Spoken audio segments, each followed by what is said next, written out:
live trading keeni tooska maanta Arbacada 23 July trade-kana waa trade-kii labaad asalkeena waa 27 target-keena full-ana waa 50 TB1-keena insha Allah waa 20 sida caadiga ayaan trade-yada u manage gareynaa markasta aragtaan insha Allah hadii suuqu TB1-ka gaaro waa yacni faa'iidaan qayb ka xiran doonaa waana ku break fan gareyn doonaa all the way hadda aad buu ugu dhawaada candle-kan buu ahaa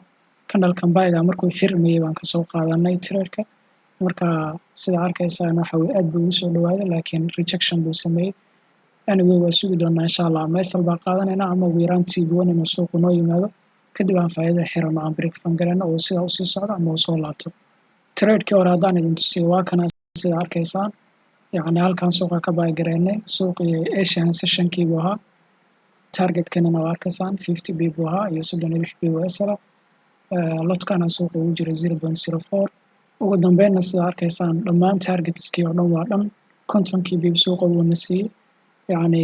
half markaan helna waa break fan gareynay sida arkaysaan hadda waa 0.02 lot size break fan buu trade-ka yaala ugu dambeynna waa boom TB-geeni full 50 B waa qaadan alxamdulillah wuxuuna ahaa trade-kii hore marka insha Allah hadda trade-kan baa isla arki doonaa waxa uu ku dhamaado ugu dambeyntii sida arkaysaan trade-ka isal baa qaadanay 27 B-ba oo nagu soo laabtay bal fiiri sida TB1-keena loogu dhawaaday oo mar aan faa'iido xiran karnay aan iska break fan gareyn karnay laakiin waxaad calaf u leeyahay saan camal waa dhib malaha